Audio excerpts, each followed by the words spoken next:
والتابعون لسنته إلى يوم المعاد. إن الله جل وعلا يقول في محكم تنزيله بعد أعوذ بالله من الشيطان الرجيم: الذين ينفقون أموالهم بالليل والنهار سرا وعلانية فلهم أجرهم عند ربهم ولا خوف عليهم ولا هم يحزنون. أما بعد، أوصيكم عباد الله ونفسي أولا بتقوى الله وطاعته، واعلموا علم اليقين أن الفوز والنجاة للمتقين، فنسأل الله أن يجعلنا من المتقين. Watukufu Waislamu, sina budi kukuhusieni kama ilivyowajibu kuhusia nafsi yangu juu ya swali zima la kumcha Allah subhanahu wa ta'ala katika maisha yetu ya kila siku hapa ulimwenguni. Ikhwatul iman, amma mawduu khutbatina al-yawm fi hadhihi ad-daqa'iq al-ma'duda ahammiyatu at-tasadduq wal-infaq ala subul al-khairat. Maudhui kamili ya mada yetu ya leo katika dakika hizi chache insha Allah tutakuwa tuna maudhui semayo umuhimu wa kutoa sadaka pamoja na kutoa katika njia za kheri mbalimbali.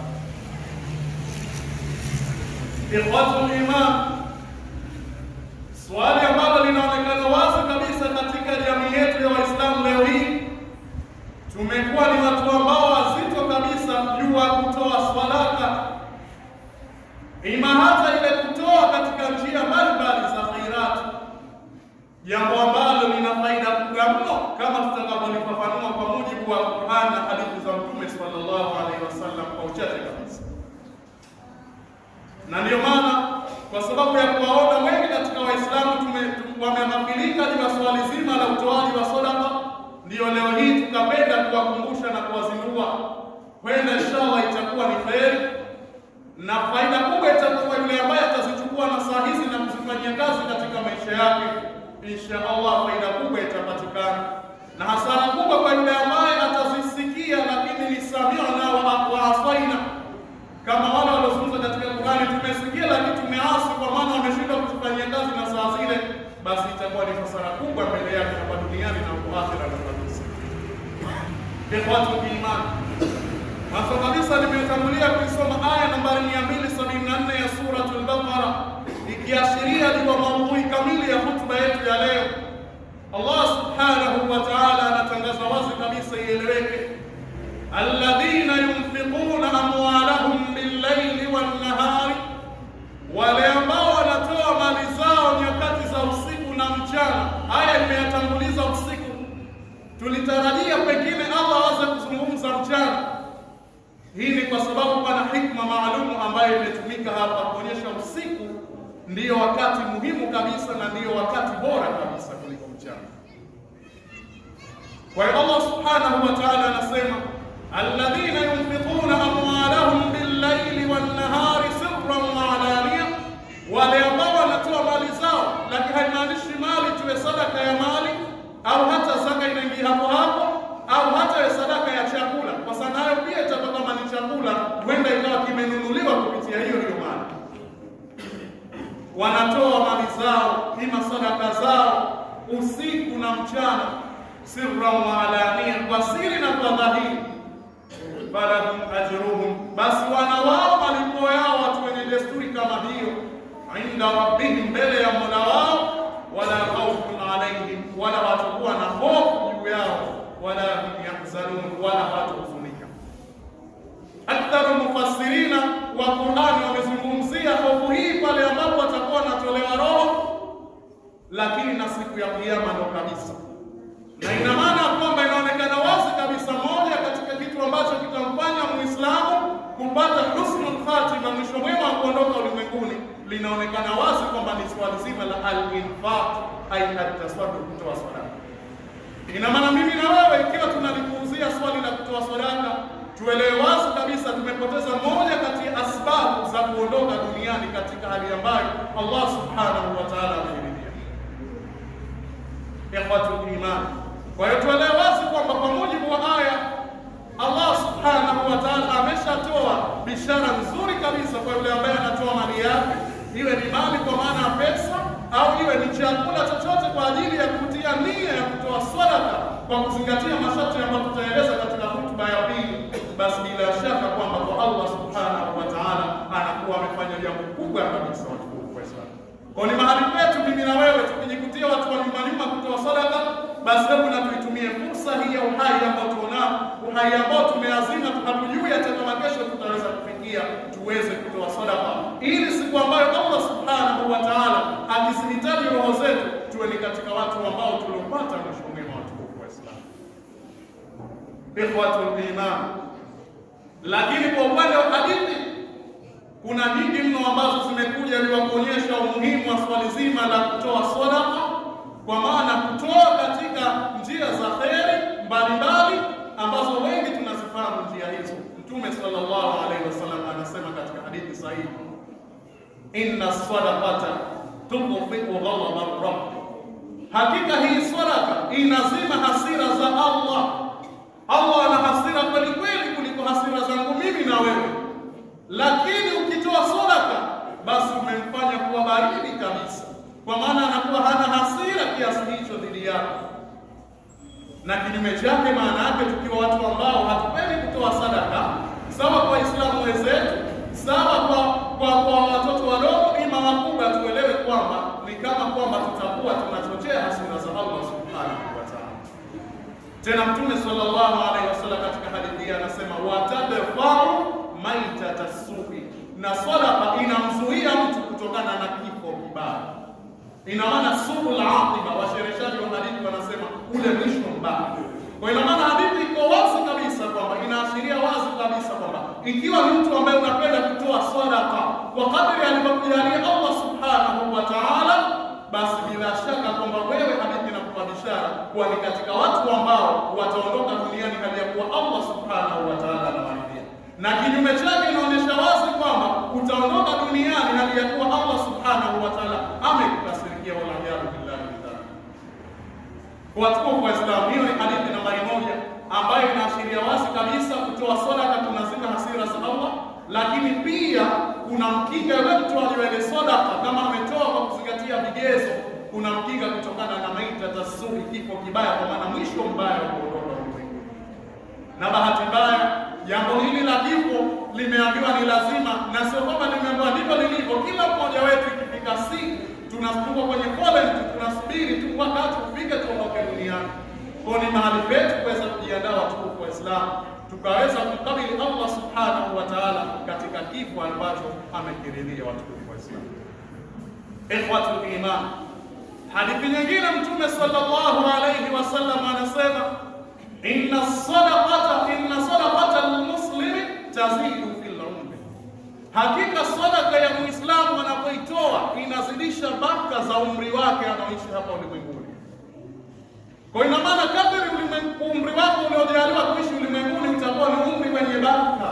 Allah anaweza kukukunjulia mambo wewe mwenyewe ukajiuliza, haya mengine ninayapata kwa njia gani? Kwa sababu ya kutoa sadaka. Na kwa sababu ya ukosefu wa kutoa sadaka, tuna matajiri wengi Waislamu ndani ya nchi hii, bali sadaka haihitaji tajiri tu, hata wewe mwenyewe moyo wako tu inategemea utakavyokuwa. Basi kwa ukosefu wa kutoa sadaka ndio Allah umri wetu ameujalia hauna baraka. Mwenye kuishi miaka 80 na zaidi, umri wake wote aliopoteza, basi unakuwa umekosa baraka kubwa kabisa. Inawezekana leo ishi umri mdogo kabisa, lakini ukawa una baraka ndani yake. Kwa watukufu wa Islam, hebu tuitumie fursa hii tuishi ulimwenguni hali ya kuwa umri wetu umebarikiwa na Allah subhanahu wa ta'ala.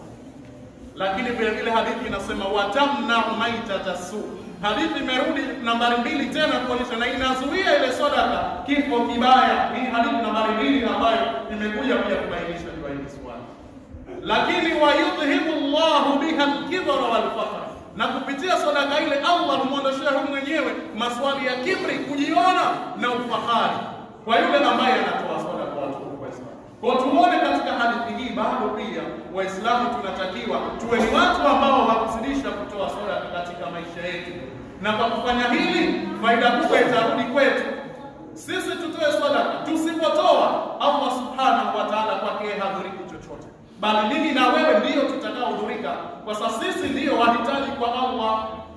Kwa watukufu wa Islam, tujitahidi kila mmoja wetu baada ya kuondoka hapa, basi aazimie kwamba mimi inshallah maisha yangu yote nitakayodumu ulimwenguni, nitakayokuwepo ulimwenguni, nitakuwa ni mtu wa kutoa sadaka kwa kadri ya Allah subhanahu wa ta'ala alivyoniwezesha. Na katika sadaka hiyo weka nia, ya Rabbi natoa sadaka hii nikujulie mambo yangu, ya Rabbi kwa sadaka hii niondoshee matatizo yangu, kwa sababu Mtume sallallahu alayhi wasallam anakuambia dawu marwakum bisadaqa, watibuni wagonjwa wenu kwa kuwatolea sadaka. Wewe una matatizo mbalimbali, isiishie tu namwita msomaji dua tu, lakini andaa na sadaka yako ili ile sadaka kwenda Allah subhanahu wa ta'ala akakuondoshea mabalaa, nuksi na mikosi na vitu mbalimbali ambavyo vinakusumbua katika maisha yako. Kwa watukufu wa Islam, hiyo ndio siri kubwa ambayo imefichwa kupitia swala zima la utoaji wa sadaka, ambayo leo ndiyo mada yetu, ndiyo maudhui yetu ambayo tutaishi kwa dakika chache kabisa. Ikhwatul muslimun, hadithi nyingine Mtume sallallahu alaihi wasallam katika kuendelea kutusisitiza sisi juu ya utoaji wa sadaka anasema, man istata'a minkum an yattaqiya an-nar falyatasaddaq walau bi shiqqi tamra, mwenye kuweza miongoni mwenu, kwa maana kutaka miongoni mwenu kuogopa moto, kwa maana kuepukana na moto, basi na atoe sadaka walau bi shiqqi tamra. Shiqqi maana yake nisfu tamra, nusu ya tende. Ile tende moja basi wewe angalau basi unatoa ile kata nusu mpe mwenzako. Leo watukufu wa Islam, na kwa maana hiyo hadithi hii imetuonyesha namna gani Mtume sallallahu alivyotunahisishia mpaka utoaji wa sadaka, na kwa hili ina maana kwamba hakuna ambaye hana uwezo wa kutoa sadaka. Watukufu wa Islam, nani leo hii kutoa hiyo Ramadhani kanunua angalau robo kilo ya tende akaweza kutoa sadaka? Angalau akaweza kutoa kopa 2, 3, 4.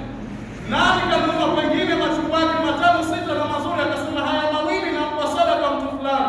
Ukiangalia kila mtu yeye na nafsi yake, kwa kuangalia kwamba yeye mwenyewe anajiangalia haitoshi. Watukufu wa Islam, nafsi zetu tusipokuwa na sifa ya al-qanaa, ya kukinai, basi mema mengi kabisa yatakuwa. Kama itakuwa mpaka ile kitu wewe ndio hukitaki ndio utoe sadaka, wallahi mema mengi sana yatakuwa. Isipokuwa tuwe na sifa ya wale watu ambao waliokuwa na imani za juu waliotajwa katika sura al-Hashr, wa yuthiruna ala anfusihim, wanaziathiri nafsi zao, walau kana bihim khaswasa, japo kwamba wao ni wahitaji. Ina maana kwamba kutoa sadaka tu isiwe mpaka wewe kitu una shida nacho na pengine kibaya ndio utoe. Toa sadaka kwa kile kitu ambacho wewe mwenyewe kinakuathiri, na kwa sababu anasema lan tanalu birra, hamtopata wema hapa kwa maana pepo, hata tunfiqu mimma tuhibbun, mpaka mtoe vile ambavyo mnavipenda. Kwa ina maana kwamba pepo ya Allah iko mbali, haipatiki kwa bei rahisi tu, lazima na wewe uathirike ili uweze kuipata hiyo pepo ya Allah subhanahu wa ta'ala. Ikhwatul iman, hadithi nyingine ambayo bado inaashiria umuhimu wa utoaji wa sadaka, Mtume sallallahu alaihi wasallam anasema katika hadithi hii ambayo bado inaashiria umuhimu wa kutoa sadaka, Mtume sallallahu alaihi wasallam, idha mata ibn adam, anapofariki mwanadamu, na sote tutafariki. Idha mata ibn adam, anapofariki mwanadamu, hiyo mimi na wewe, inqata amaluhu, hukatikana amali zake, illa min thalath, isipokuwa mambo matatu ndio ambayo yatamnufaisha, yatamfaa huko aliko kaburini. Moja katika hili Mtume sallallahu alaihi wasallam anasema sadaqatun jariyah, sadaka yenye kuendelea, sadaka yenye kudumu. Sadaqatun jariyah ni ile ambayo kaitoa mtu labda kajenga kisima, kile kitu ambacho kipo na kuwepo wake watu watakuwa wanaendelea manufaa yake. Kajenga shule, kajenga hospitali, kachangia katika mradi wa maendeleo ambao kuna faida na maslahi kwa jamii. Hii tunaita ni sadaqatun jariyah. Je, mimi na wewe hivi huu wakati tulio, huu umri tulio, kwa sababu ya mtu umri wake aliokuwa na, kuna wengine pengine wana miaka 70, wengine wana 60, wengine wana 50, wengine wana 30, wengine chini ya hapo. Je, mimi na wewe tumeshajiandalia sadaqatun jariyah? Iwapo Allah subhanahu wa ta'ala baada ya kutoka humu msikitini roho zetu atazimtaja, kwa lazima katika kuchuma kwetu kote, aliyekuwa mwajiri wa serikali, aliye chochote anachofanya lengo kuipata pepo, ile ni sababu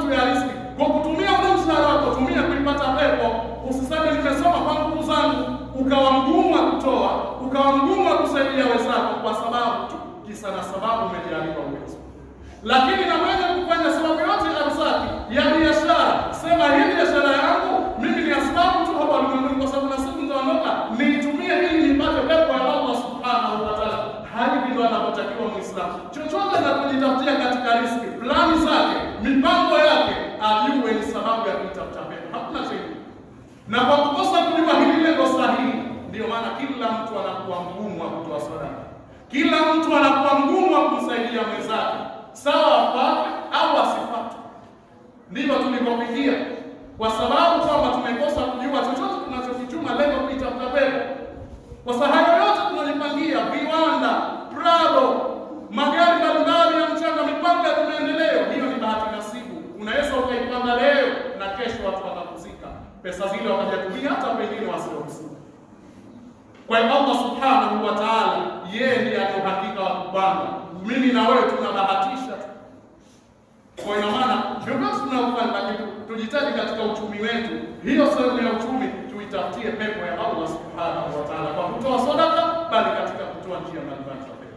Kwa Mtume sasa anasema kipo mwanadamu anakuwa mali zake zote zinakatikana kwa mambo matatu. Moja ni sadaka jaria, kama ndiyo maudhui yetu, na leo tunasikia sadaka kwa ujumla. Sasa sadaka ambazo jaria na ambazo sio jaria, kwa sababu zote zina faida, lakini au ilmu ni mtafa bihi, au elimu ambayo inapatikana manufaa, ambayo sio maudhui yetu kwa leo hii.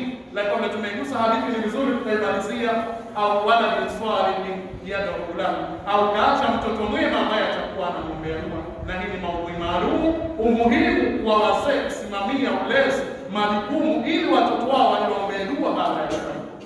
Hii ni maudhui maalum, inshallah Allah akitupa uhai kuna siku maalum ambayo tutakumbushana kwa swali. Watukufu waweza kujitahidi kutoa swala tajari ili kwa ajili ya manufaa kwetu sisi. Na watukufu Waislamu, tukitoa hizo sadaka, tutoe sadaka sisi kama ni sisi tuko hai tangu hai wetu, lakini vile vile na tusisahau kuwatolea sadaka wazee wetu waliotangulia, bali na walimu wetu waliotusomesha, kwa sababu tuna walimu wengi wametangulia. Allah subhanahu wa ta'ala anatuambia wala tansau al-fadla baina, msisahau fadhila mlizofanyia baina yenu. Aya ni katika maswali ya kesi za ndoa, lakini wote wamekufanyia wema baada ya kufa, mkumbuke nitolee sadaka.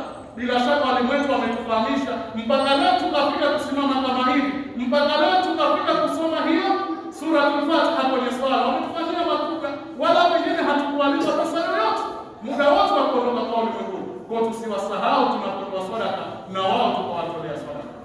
Na hili nimelizungumza kwa sababu katika mambo ambayo yananufaisha maiti baada ya kufa, kuna mengine yana ikhtilafu, kama swala kusoma Qur'ani kwa kusudia hidayatan al-mayit.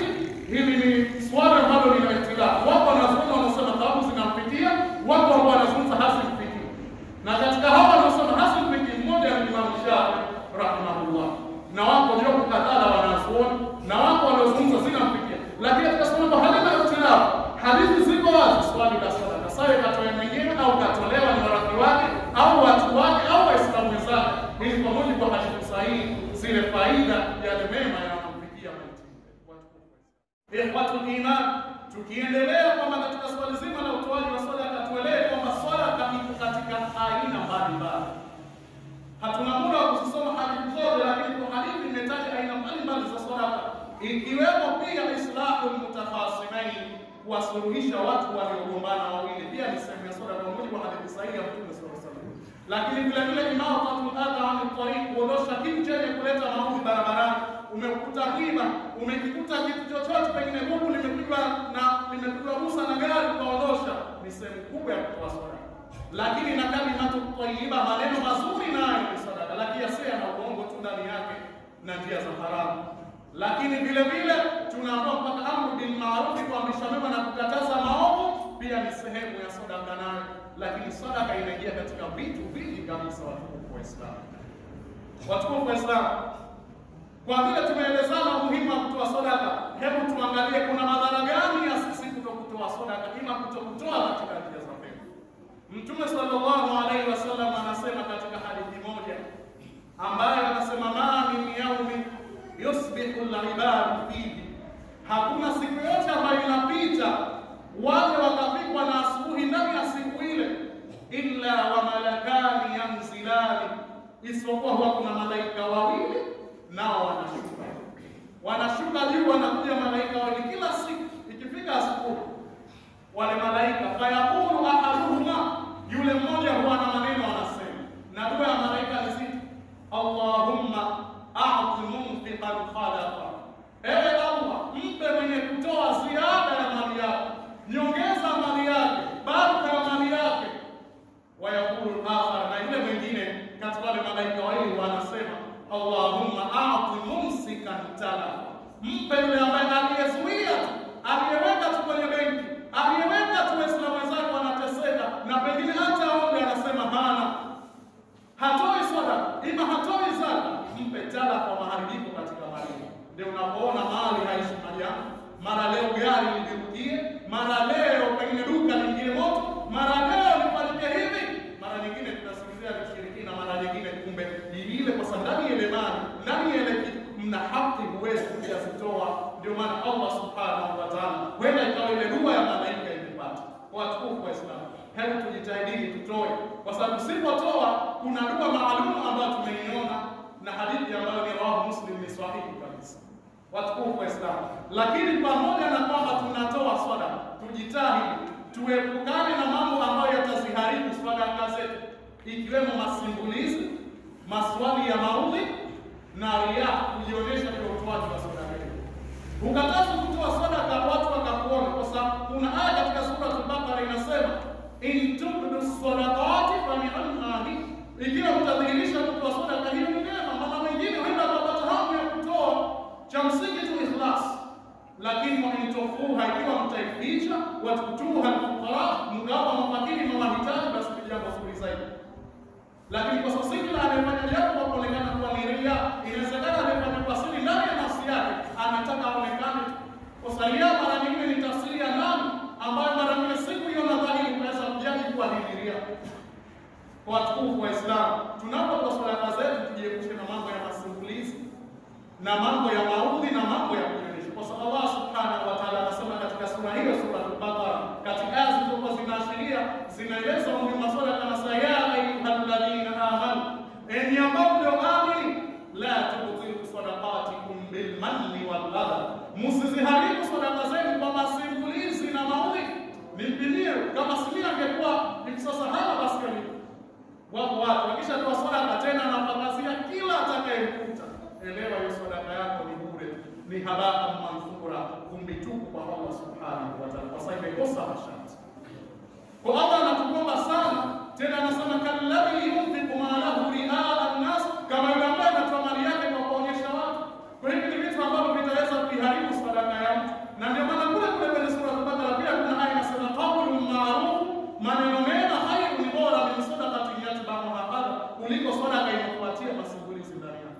Bora mtu mwenye maneno mazuri, kwanza tumeona kwa Mungu hakuna msala, kuliko kutoa sadaka kisha ukasimulia kila unapokaa, bwana nimpamie kama simie kazi ile, kama simie kwa pia ile angekuwa anatembea, yani mkaa mpaka mwenyewe akasikia, akafika wakati kukirejesha kitu kile. Na wengi tuko hivyo Waislamu, tuelewe tukifanya hivyo tutakuwa tunaharibu sadaka zetu.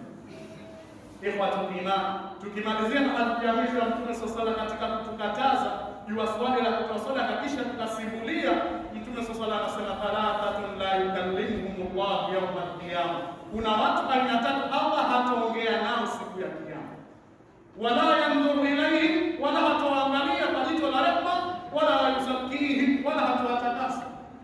Katika watu watatu hao mmoja anahusika katika kesi hii, na ndio maana tukamtaja kwanza. Mtume sallallahu alaihi wasallam al-musbilu, musbilu, mtu mwenye kurura maguo yake, mwanamume mzima maguo yake, masuruali yake yanakanyagia chini, tena kwa leo jambo ambalo pia wanaume tunao. Mtu kwa sababu inawezekana ni mheshimiwa, anafanya kazi kwenye taasisi ya serikali, kwa hiyo maguo yake, masuruali yake anakanyagia chini. Hili ni swali jambo baya kabisa, na Mtume sallallahu alaihi wasallam ma asfala al-ka'bayn fa huwa fi an-nar, kilicho chini ya kabu mbili, macho ya miguu, hicho ni motoni, na hakufunikwa kile kitu, manake wewe mzima utapata moto. Pana ufundi tu wa lugha uliotumika katika fani ya balagha. Kwa watukufu wa Islam, hilo ni kesi ya kwanza ambayo leo tutaiacha kwa sababu mlango wake maalum kwa libasi kwa upande wa mwanamume na mwanamke, iko vipi sheria inazungumza bila swali. Lakini vile vile wal mannan, hapa ndo tuliko, na yule ambaye ana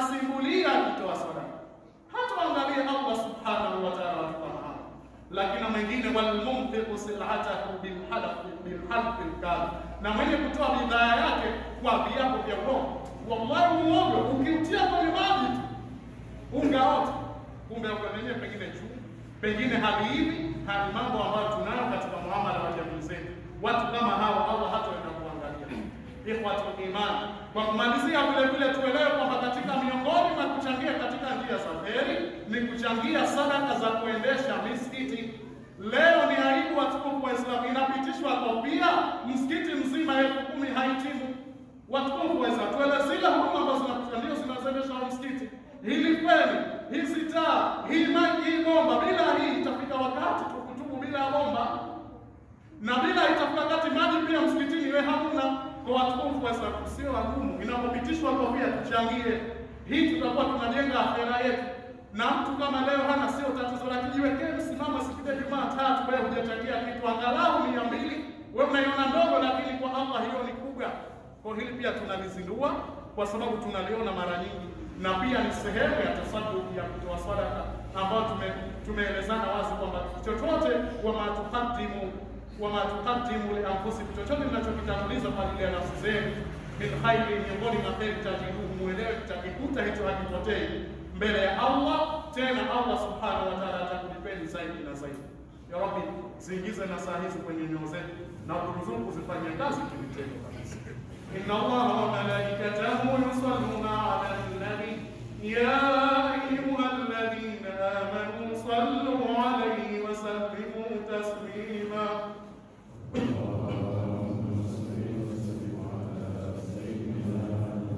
Allahumma salli wa sallim wa barik alayhi wa Allahumma 'an Abi Bakr as-Siddiq at-Taqi wa Umar al-Faruq an-Naqi wa Uthman bin-Nurayn as-Saki wa Ali wa fihi ar-Rawi wa 'an sittati al-Baqi. Allahumma aslih ulata al-muslimin fi kulli makan wa waffiqhum ila al-'adl wa jannibhum al-jawra wa dhulma wal-fusuq wal-'asyan ma dhahara minha wa ma batan min baladina hadha ومن بلدان المسلمين مع القرآن متى إنك على كل شيء قدير. اللهم اغفر للمؤمنين والمؤمنات والمسلمين والمسلمات الأحياء منهم والأموات. اللهم اجعلنا ممن يستمعون القول فيتبعون أحسنه. اللهم اجعلنا ممن يستمعون القول فيتبعون أحسنه. اللهم اجعلنا ممن يستمعون القول فيتبعون أحسنه. اللهم أبعد عنا كيد الكاهدين وحقد الحاقدين وسحر الساحرين وحسد الحاسدين وعين العاملين وشماتة الأعداء. اللهم إننا نجعلك في نحورهم ونعوذ بك من شرورهم ومكرهم وسحرهم وحسدهم وكل سوءهم. تحصلنا بذي العزة والجبروت واعتصمنا بالحي الذي لا ينام ولا يموت. ربنا